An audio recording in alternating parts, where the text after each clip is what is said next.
Saudações, meu Joseki. Segunda aula hoje. Vamos falar de princípios e valores do Bushido. E hoje ainda essa é mais uma aula que a gente vai falar muito. Vou me conter, mas prometo que nas próximas eu vou me controlar. Essas duas primeiras aulas são um pouco mais pesadas. Eu gosto desse assunto, como falei na última aula, né? Gosto desse assunto, eu vou parar de enrolar e vamos direto, então, para a nossa tela. Princípios e valores. Estamos falando de quê? As 7 virtudes do Bushido. Como eu expliquei para vocês, o Bushido não é um código formadinho na época antiga. Então tem gente que fala que existem 7, alguns que falam que existem 8. A gente incluiu algumas outras que não fazem parte desse grupo canone, digamos assim, principal das 7 virtudes, tá? Pra gente poder comentar um pouquinho delas. Mas em consenso geral se entende que são 7 virtudes, ok? Quais são elas? Gi, integridade. Rei, que é o respeito. Yu, que é o coragem. E aqui vocês vão ver com 2 U's. E na imagem vocês vão ver com um U. Porque é mais ou menos igual o judô. Não sei se alguém fez o meu curso aqui de nomenclatura da língua japonesa. Mas aqui eu coloquei para vocês poderem entender que esse Yu é o U prolongado, tá? Aqui é como se ele tivesse um macron em cima do U, né? Então é Yu, ok? A mesma coisa vai acontecer com o Chugi. Chugi, Chugi, ok?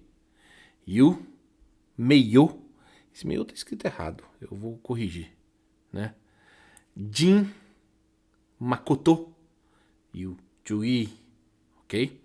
Yu é a coragem, Meiyo a honra, Jin a compaixão, Makoto, eu gosto mais da terminologia sinceridade, mas honestidade também cabe. E Chugi, eu gosto mais de lealdade, mas em muitos lugares vocês vão achar como dever ou lealdade e dever, igual tá aqui nessa imagem. Bom, para que serviam essas 7 virtudes? Eu vou ler um pouquinho do texto e vou comentando em cima dele, tá? Elas serviam de amparo para o guerreiro diante de qualquer momento de fraqueza ou momento de dúvida, e assim o guiavam para a grande busca do Bushido, que é a morte digna. Isso é muito importante, né? Morrer com honra, né? Essa é a parte mais importante da vida de um samurai. O guerreiro samurai ele vivia para 2 coisas: para servir o seu senhor e morrer com dignidade. Essas são as grandes funções de um samurai. Portanto, um samurai jamais poderia recuar em campo de batalha, mesmo que esteja só contra 200 inimigos. A gente fala muito da Segunda Guerra, por exemplo, né? A gente cita muito os kamikaze, né? Que são os deuses do vento, os kamikazes. Os kamikazes vêm de uma história antiga de quando a Mongólia tentou invadir o Japão, lá em 1300. Na verdade, eles tentaram 2 vezes. E, coincidentemente, nas 2 vezes, teve uma gigantesca tempestade e um furacão que empurrou os mongóis e eles não chegaram no Japão, né? O grande Império Mongol, que foi um dos maiores impérios que essa terra já viu, ele nunca chegou a tomar o Japão. Por causa disso, inclusive, né? Por causa desses deuses do vento. Kami, de Deus, né? E Kaze, vento. Então eles absorveram essa terminologia para a Segunda Guerra Mundial. Então os japoneses, eles às vezes iam com a própria aeronave contra os inimigos, né? Exatamente para serem esses deuses do vento. E aqui eu estou citando essa situação para mostrar para vocês essa questão de jamais poderia recuar em um campo de batalha, né? Então, às vezes, eu já perdi, minhas armas estão tão ruins, elas já acabou, minhas balas, minha nave já estava, meu avião já estava avariado, mesmo assim eu ia até o fim, né? Deve empunhar sua espada e defender seu povo, juntamente com sua honra. Tá? Aqui tem um ponto muito importante, eu vou falar daqui a pouco sobre isso, sobre essa questão da honra, né? Essa consciência da morte contribuía para sua destreza no campo de batalha. Ele conseguia extrair força da fragilidade contida no ato de viver e, com todo o treinamento recebido, todo o seu corpo, movimento e pensamento giravam em torno no objetivo principal, morrer com honra. E isto somente seria possível se desse o máximo de si no campo de batalha. Essa filosofia eu gosto muito dela, né? Extrair força da fragilidade contida no ato de viver, né? A gente pensar de maneira ampla, de maneira cósmica, nós imagina o quão frágil é a nossa vida, o quão nada nós somos e ao mesmo tempo o quão importante nós somos. É uma dualidade impressionante. Então você tirar força desta fragilidade é espetacular. Eu acho que é um dos negócios mais filosóficos que tem dentro dessa cultura do Bushido, né? Caso o samurai falhe no exercício de morrer com honra, ele poderá praticar o seppuku. Ritual de suicídio. Eu até deixei nesse texto aqui o ritual de suicídio para vocês lembrarem mais ou menos o que é. Mas é muito importante entender que o seppuku não é um suicídio, tá? O que é o seppuku, né? O seppuku é quando você morre com honra. Você morre para recuperar a sua honra. Então o seppuku, dentro da cultura samurai, é um negócio espetacular. Não tem nada a ver com um suicídio, que é uma coisa triste, que é uma coisa feita no desespero. Não. Primeiro que para cometer um seppuku, eu precisava de autorização do meu senhor. Só ele podia dizer que eu poderia morrer com honra, ou recuperar a minha honra me matando. Entendeu? Isso é um negócio muito importante e difícil de compreender. Então eu deixei aqui como ritual de suicídio aqui no texto, mas é muito importante vocês entenderem que não é um suicídio. O que é um ritual de suicídio? Era o harakiri. Hara de barriga, kiri de corte. É o corte na barriga. Ah, mas é a mesma coisa do seppuku. Não, a gigantesca diferença é exatamente essa. Que no harakiri eu morro sem honra, eu morro sem autorização do meu senhor. Eu realmente me mato no desespero. Aí é o ritual de suicídio, né? O seppuku não. O seppuku envolve todo um processo. E vários filmes relatam isso, né? Deixa eu continuar o texto aqui, depois eu vou fazer um relato mais particular. Digamos, por exemplo, que um guerreiro samurai sinta medo momentos antes da batalha e fuja. Este ato viola o código do Bushido. E, portanto, o guerreiro em questão terá que enfiar sua espada menor, chamada wakizashi, no próprio abdômen. Um corte de uma ponta da costela até a outra. Esse ritual faria com que seu espírito se libertasse e recuperasse a honra. O seppuku era, portanto, uma das maiores demonstrações de devoção ao Bushido. Guerreiros mortalmente feridos, que enfrentavam um adversário que não lhes proporcionaria uma morte justa, também praticavam seppuku, em um contexto ainda mais digno, obtendo assim um grau de respeito incalculável pelos seus companheiros, familiares e o império em geral. Tá, vamos entender isso tudo aqui. O samurai, ele tinha o conjunto de espadas do samurai se chamava daisho. E ele era composto por 3 lâminas. Katana, que era a lâmina que eu luto, que é a minha alma. Katana é a alma do samurai. Wakizashi é essa espada do meio, né? Uma espada menor do que a katana. E normalmente o samurai não lutava com ela. Por quê? A wakizashi era minha honra. Katana, minha alma. Wakizashi, minha honra. Eu luto com a minha alma e protejo a minha honra. Quando eu tenho o direito de cometer seppuku, tá? Então aqui no exemplo aqui, um samurai teve medo de uma batalha e fugiu. Esse ato viola o código do Bushido. E, portanto, o guerreiro em questão terá que enfiar sua espada menor chamada wakizashi no próprio abdômen. Isso é uma descrição simples, tá? Mas ele primeiro precisava ter autorização para fazer isso. E aí, é o que a gente já viu em vários filmes, né? No seppuku, o cara vai lá, ele veste branco, né? Normalmente ele escreve um haiku, que é um poema para a família ou para alguém especificamente, agradecendo, dizendo de onde que ele veio e para onde que ele vai, né? Que é um poema muito curtinho, né? E, e aí sim, ele pega a sua wakizashi, e aqui fala de um corte só. Na verdade, o seppuku ele tinha uma outra nomenclatura, às vezes mais comum, que é dos 3 cortes. Então, um seppuku completo, eu começo de um lado, corto para um lado no meu abdômen, corto de volta, voltando, né, no abdômen.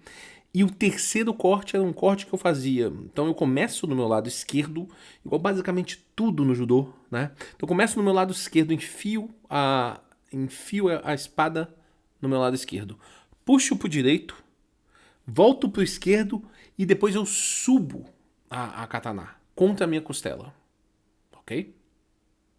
Esse era o seppuku completo. Ninguém conseguia terminar o seppuku, né? E normalmente, quando você era um cara que teve esse direito realmente de fazer seppuku, você ainda tinha um padrinho de seppuku. O padrinho de seppuku, ele ficava próximo a você. E quando ele via que você não ia dar conta de terminar, quando você começava a gemer de dor, para você morrer ainda em honra, ele cortava a sua cabeça. Ok? Isso tudo era um ritual considerado bonito. Por que era bonito? Porque aquele samurai recuperou a honra dele. A gente não falou aqui mais cedo que o grande objetivo desse guerreiro, desse samurai, desse que segue o Bushido, é morrer com honra. Então, esse ritual, ele é considerado um ritual bonito.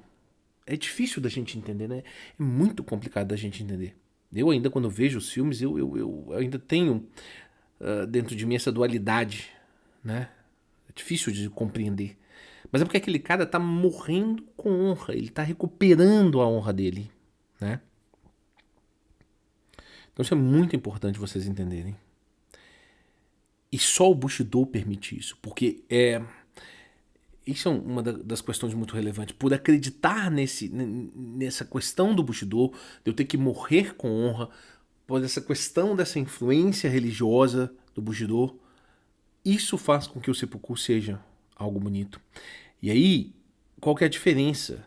O harakiri, eu não tive essa autorização do meu senhor. Então, esse sim é um verdadeiro suicídio. E esse aí, você não adianta você, eu acho que eu não sei o que, então eu vou me matar aqui para recuperar minha honra. Não é bem assim que funciona. Não é bem assim que funciona, tá? A cultura não é necessariamente essa. Então essa explicação é importante de ser dada, ok? Ela é um pouco difícil, mas eu espero que vocês tenham compreendido. Falando um pouquinho dos dias atuais. Após 2 séculos de erradicação dos samurais como classe social, o Bushido permanece vivo na cultura japonesa. O que não poderia ser diferente, uma vez que este povo esteve em contato por 9 séculos com a arte samurai. Quando contemplamos o Japão e a sua capacidade de recuperação, basta pensar que em 30 anos o Japão conseguiu se reerguer da devastação da Segunda Guerra Mundial. Você imagina 2 bombas atômicas e tornar-se uma das maiores potências econômicas mundiais. É impossível não pensar que o Bushido contribuiu diretamente para tal feito. Apesar desses valores estarem amainados na sociedade japonesa e muitas das novas gerações acreditarem que são ideais pertencentes ao passado, há lugares onde o Bushido mantém sua forma próxima do original. São os dojos de Kobudo. Lá sobrevivem de fato os últimos samurais. Eu vou parar aqui para explicar um pouquinho sobre essa questão que se falou aqui. O Japão esteve envolvido com essa cultura dos samurais durante 9 séculos. Imagina? Quando chegou 1860, quando terminou a era Edo, o imperador que tomou o poder novamente, isso é muito descrito lá naquele filme O Último Samurai, ele tentou exterminar toda essa cultura samurai. Toda essa cultura samurai. As artes marciais, como um todo, japonesas, tradicionais samurais, elas eram ridicularizadas, né? Então, Jigoro Kano, quando a gente fala um pouco do Jigoro Kano, né, a gente lembra disso. Jigoro Kano, ele foi praticar o jiu-jitsu muito por uma curiosidade pessoal e depois ele começou a entender aquilo, como aquilo poderia melhorar a vida do cidadão comum. Não pensando na guerra especificamente, mas com outra visão.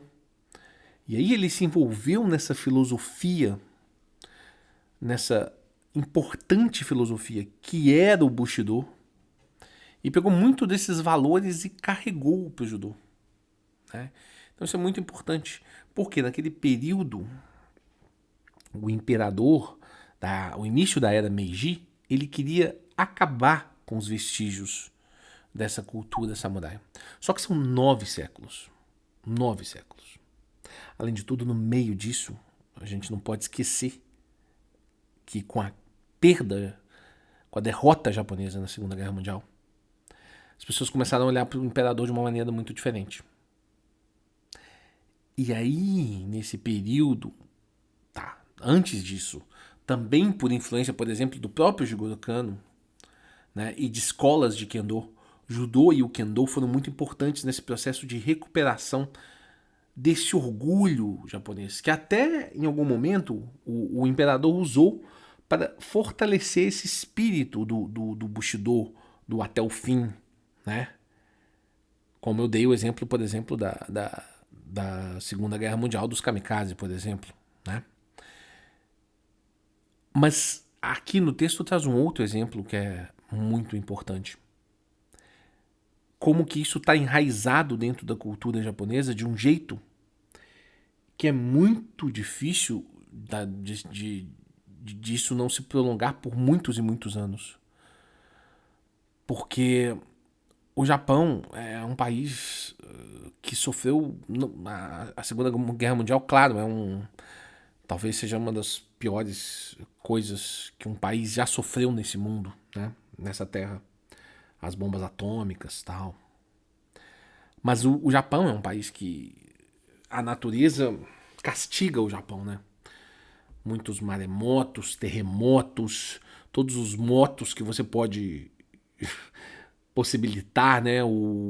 Imagina, o Fuji é um vulcão, né? O Fuji é um vulcão. Pense nisso. Então, todo tipo de causas naturais possíveis acontecem no Japão. Mortes por causas naturais possíveis, né? Todas elas. E mesmo assim esse povo resiste. Mesmo assim esse povo evolui. Mesmo assim esse povo cresce. Isso é tudo muito importante. E quando fala aqui do Kobudo, ou das escolas do Budô, né? A gente escuta muito falar das escolas do Budô. O que é a escola do Budô, né? A gente fala do Bushido, mas o Budô são as escolas guerreiras. São as escolas que mantêm, é o caminho que tenta seguir um pouco dessa filosofia do Bushido, né? As escolas do Budô são quais? O Judô, o Aikido, o Kendo.